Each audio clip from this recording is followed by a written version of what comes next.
you can always learn something from somebody. Right. I'll get inquisitive, not because I'm a nice guy and want to get to know you, but somewhere in that little noggin, some nugget of wisdom. Something in there. Yeah. They've done something, good or bad, that I can take away to learn or to reinforce or to inspire, to empower. There's something in there. People are like, well, what about you, Mark? And I'm like, I don't care. Like, I know me. I don't need to know me. Like, and I appreciate that they're asking, but I'm like, no, let's focus on Alex. I want to know what Alex, because some of it is selfish. Like, yes, byproduct might be I help you or whatever it is, but it's like, I want to know what you got in that head of yours or what you've seen or done in life where you did well or didn't do well, and how can I translate that to my world? So I think that's part of who you surround yourself with, is you get a group of people like that, and then their friends are like that. And their friends are like that. And all of a sudden, you just build a really good, tight network of good folks, all the similar interests, which is business.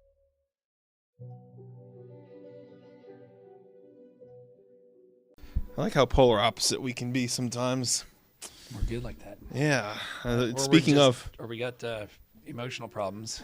I was more in line with, like, what we talked about in the last episode about how you want to, attracting your opposites are attracting, the people who are not really like you to help push you in business. And hiring the right those kinds of people. There's time, for business, I think, and even in life, right? Like there's that fine line between a spouse. Because I'll tell you this, like I have a theory. We'll see if it's true. I know I've asked you this before, but the third serious boyfriend or girlfriend or partner, whatever you want to call it, so for us, third serious relationship is who you married. Is that true for you? Yeah. Isn't that wild? Yep. I'm third as well. Yep. And I think the reason being, first relationship, you're trying to figure out, who you are. Yeah. And it depends on your age too, right? So mine was a 3+ year, high school into college. Then it was the second part of college, or the middle part of college was 3 years.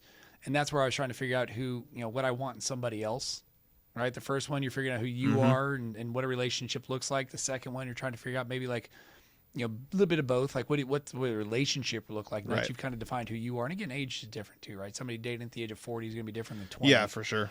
But the third one, you kind of figure out, you find the right person that's going to challenge you in the healthy way. Yep. To where they are that person, like on a team that says you got to find your opposite. But then I think also has enough overlap that Venn diagram comes into place that says like, here's where we do overlap. And that's got to be those core fundamentals, right? That's where the foundation piece that says, whether it's spiritual or whatever it is, right? You got to have all that foundation set to where you got the overlap. So it's a fine line between finding the opposite and finding the birds of a feather. Yeah. Yeah. So I think, and again, with a team, like we talked about in our previous episode, it is going to be more, I need somebody to compliment me. I don't need another me. Yeah. Yeah. Like I know what I'm good at and I know what I can do and I know what I like doing. I need the people that like to do what I don't want to do. Right. Yeah. So I can focus on the things that I do that are well and good and that can really push this forward. And so, with that said about relationships, I want to take this into just like a different level, which is who you surround yourself with on a daily basis. Your social life, your personal life, your professional life, your business life, things like that. And I want to just learn from you how important that is. That could be coaches, that could be mentors, that could be people you socialize with. How important have those relationships been to building your business? So I guess my theory is, it's the well-known theory with friends and the people that you surround yourself with, that you become the people that you're around all the time. Right, like the five most, you become the five people that you're around the most, right? Or that, these people, they're like elevators, they either take you up or bring you down with them. Ooh, and so that. just being, I want to be on an elevator that's going up all the time. I never want to be with people that just keep dragging me down and keep, bringing me back to my most common denominator of in like the negative sense. It's something that I've taken very seriously in the last, I'd say, year and a half, 2 years. There's definitely friends that I've not been as friendly with over the last couple of years. There's people that I used to socialize with that I just don't really anymore, because I've realized these are people that are not, one, we all change. And so our priorities change and our what we're looking for in life changes, but also they're not helping me get to where I want to be spiritually, personally, professionally. So more in the professional sense, which is where I want to kind of keep this conversation, is how important is it to be around people that you want to be like from a professional sense? How important has that been for you in the past 22 years of being in this industry? I think so the personal side is always going to be there, right? Because personal, yes, we're talking professional, we'll put the focus there, but I think it's at least the qualifier says everything has to come back to those personal filters. Yeah. Right? At the end of the day, there are people that you shouldn't have in your life. for good reasons. There's people that aren't in your life, not for good reasons, meaning they're just different stage of life or different business or geographic or whatever it is. So on the business side, I think it's important to say too, like, who are you? What are you looking for? And be very clear for what you want in somebody, or what part of your business are they going to fulfill. So on your personal side, we've done the wheel of life before, where it's the faith, family, friends, health, self, wealth, and work, right? So it's like, okay. And in each one of those, I think you can have an advisor or a friend group. So on the spiritual side, there's 2 or 3 people in my life that are very spiritual, and I connect with them. I've met a lot. Yep. I mean, you and I, I know you're deep in your faith on the Catholic side, and I grew up Catholic, but I don't see you as a faith advisor. I admire you, right. but we don't have those conversations. Right. For no reason, that's not our relationship. Yeah, exactly. That's just what we don't. So, so on the business side, so again, each piece of my life, financially, there's 2 or 3 guys that are more mentors. You're not going to talk to me about finances, and that's okay, right? We might, right? But it's just different, right? So it's like not in an advisory sense, or like in a mentor sense, right? A mentor sense, or something. It's like you want somebody that's there where you want to be, or even 2 or 3 rungs from where you want to be. But also, they have to have all those normal filters that says they want to give back to you. They understand that they didn't make it by themselves, and they want to help bring you up. So on the business sense, what's helped me is finding those people, and some of it's, identify the competitive piece, the pissed off piece. It's like, I'm going to get you. Like, there's a handful of folks that shall remain nameless. Like, I'm gunning for them, and they don't know. We haven't had a conversation. Some of these people I don't even know, but I'm like, that dude. And I'm not picking the number one in the country. I'm going after you. Yes. And I think everybody needs that piece, 100%. Right? So it's like, you got to, to some degree, it's like, what are you trying to accomplish? So to go back to your question, who do you pick, or how do you pick? Who's going to help you in the business side? And I think there's different pieces of business. The same way in the personal life, there's this wheel of life. On the business, there's the sales and script, right? Who is it that's really good at sales and scripting? One of my old bosses, I went to work for a company for this guy. He's legendary in the business. He just was the master of scripts. And so part of my sign-on was I get to sit outside of his office, and then once a week I get an hour with him. And to his credit, he honored that hour. Really? And he traveled a ton. Yeah. So, but when he was in the office, right? When he wasn't in Africa, shooting spending lions, yes, tigers and bears. Oh my! So when he was in the office, he would, to his credit, I mean, I learned a ton just in terms of, and again, I have the passion. So it wasn't like, oh, he just taught me the X's and O's, but it was more of the guidance and the mentorship, and more the inspiration. Like, say, I want to be like that, to serve clients at a high level on a financial side, not just be the transaction guy. So I think you got to piece what you're looking for and who you're looking for. So whether it's, for me, sales and scripting is certainly one. You are on the side for marketing, right? Like, we just, right before this, you're going to hold me to a goal, right? A social goal that I'm like, oh man, because I hate social media. I know we have to do it, and it works, and our team's good at making me look good, and I do it begrudgingly. But the reality is, like, you are one of those that I hold. So I think it comes down to, where are you? Is it about being a business person? And I'm not even saying your team needs to be people you know. Like, they can be the podcast or the books you follow or the influencers you pay attention to. That can be part of your team. Right. Well, yeah. Like, what podcast are you listening to on the way to work on your commute? What podcast are you listening to when you're taking a dump? Like.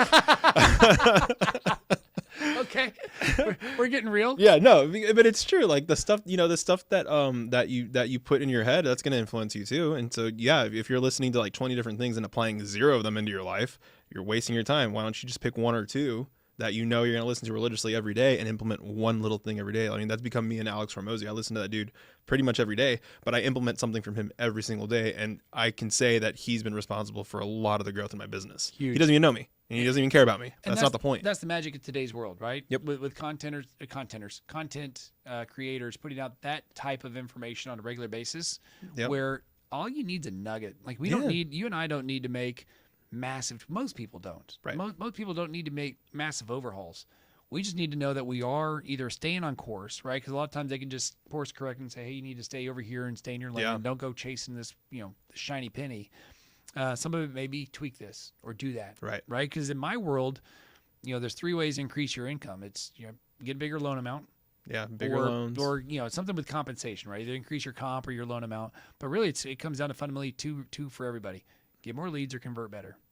Yeah. Like, fundamentally, that's all you have to do. So if you can get that little nugget Alex Ramosi, I know, has been big in your world, who subsequently, by just being next to you, yeah, exactly. he's been, I have his books, I've read them, and I'm like, oh, it makes me think differently. And for the last 12 months, not as fast as I'd like. Yeah. We're trying to implement a lot of those, just the theories and lessons and what we're trying to do to scale and do that. So I think it goes back to the, who do you want? So now I'm going to flip it to you. Who do you don't want? Like, who have you fired? You mentioned that you haven't been hanging out with some folks. And again, we don't name names. But business-wise, like who have you chosen to say I don't want, or what's been your filters or criteria for saying here's who I do pay attention to, or here's who I don't? In terms of like clients? For you, or just business in general, people you work with, your business partners, your referral sources, just anything non-work life. Or anything work life. Yeah. Well, like for me, a lot of it's been social. And that's where I'm going to go back to, just because that's where I've seen a lot of the impact. It's been just seeing a lot of the same conversations over and over and over again, and not just like the same monotonous stuff that gets talked about on weekends or over beer, this and that, where it's like it's not really doing much for me anymore. I've stopped hanging out with two dudes where the conversation, when it was the three of us, became Netflix and HBO and whatever. Yeah, like, it's all TV. Have you seen this? No. Have you seen this? And again, no, not disrespecting, not hating. It's just anybody, I don't care about that anymore. I don't do that. And for me, I've had that version too, and it's now those interactions are very limited, and now it's going and seeking out relationships with people that we talk about things that are interesting. And for me right now, a lot of it's just. Like, I love talking about business. I love talking about where I'm at. I love what I'm challenged with, and what do you have any insights on this and that? Like, I could talk about business 24/7, and I don't think there's anything wrong with that. I think that's where I'm passionate about right now, and that's where I feel like I can I can learn a lot from, and hopefully give to people that maybe aren't right where I'm at, and even just being very curious about people's things that they bring up in the business sense. Like, I feel like a lot of people who are further along than me open up and give me a lot of value, because I just act because I act very curious and interested about why you do things a certain way, how you do things a certain way. Have you thought about, like, I'm just curious. I'm a curious person. And I feel like people have been able to pour a lot into me and keep me around them that are way ahead of me. I'm going to change curious, because I know people say it a lot, and I agree. And I think we all are to some degree, some more than others. I'm going to use selfish, and here's why. Yeah. We have to protect our time, right? You have 5 kids. You gotta protect your time, right? Between work and home, there's not a lot of gap in between. So people that you're gonna hang out with, if they don't, for me, the first 2 qualifiers, and there's many beyond that. From a character standpoint, they got to be good, right? All that intrinsic stuff. But you got to be interesting or funny. Hopefully both. But it's hard to find both. Yeah. But I'll take interesting or funny. Yeah. And so it's like those 2 things. If I'm gonna hang out with you, be funny. You either got to find me interesting or find me funny. Well, not me. I need to find you. Yeah, I'm talking as you. Yes. Okay. So that's where talking business to me is interesting. Yeah. Right? Those are one of those interests that I have. Yep. I don't have a ton of hobbies where I'm like, let's go deep and talk about Excel. Not a lot of people want to do that. Me and myself included. I don't want to go too deep on that. But in the event that I am talking to somebody or with somebody where they don't meet those 2 criteria, you're like, oh man, because we all have those social settings, whether it's a parent thing that you got to go to or whatever it is, you can always learn something from somebody. Right. And that's where it's the selfish piece, where it's like, I'll get inquisitive, not because I'm curious or not because I'm a nice guy and want to get to know you, but somewhere in that little noggin, some nugget of wisdom in there. Yeah. They've done something, good or bad, that I can take away to learn or to reinforce or to inspire, to empower. There's something in there. And that's why I do try to spend more time. Like, people are like, well, what about you, Mark? And I'm like, I don't care. Like, I know me. I don't need to know me. Like, and I appreciate that they're asking, but I'm like, no, let's focus on Alex. I want to know what Alex, because some of it is selfish. Like, I want to know, and yes, byproduct might be I help you or whatever it is, but it's like, I want to know what you got in that head of yours, or what you've seen or done in life where you did well or didn't do well, and how can I translate that to my world? So I think that's part of who you surround yourself with, is you get a group of people like that, and then their friends are like that, and their friends are like that, and all of a sudden you just build a really good, tight network of good folks that all have the similar interests, which is business and helping others do better business. Right. So I think that's the key to make sure that you build a good, is 1, have those filters. That's so important, both personally and professionally. And then 2, just understand that you got to have a goal. What are you trying to learn from each piece, right? Because again, whether it's a spiritual mentor or whether it's a script mentor Yeah. or a business mentor or a systems person or a marketing person, and then figure out who that is for those voids Right. that you have, Right. and then just make sure that you're truly working that relationship because it takes effort. Yeah. Because if you move to San Antonio tomorrow, we're not physically here in the same proximity. Are we going to be as tight? Maybe, maybe not. Probably not. But Yep. we would be if we made an effort. Yeah. So it takes effort. It helps when you're close, Yeah. but that's not an excuse. Like, Right. if you want to do it, just have that relationship. Yep. Yeah. And so who you surround yourself with You're the five most common, right? matters a lot. But I think you can be 5 in this section of life, Yeah. in this section of business. But yeah, so birds of a feather, man. Good stuff. Keep chasing excellence, buddy. Do my best. Thanks. Peace. Sweet.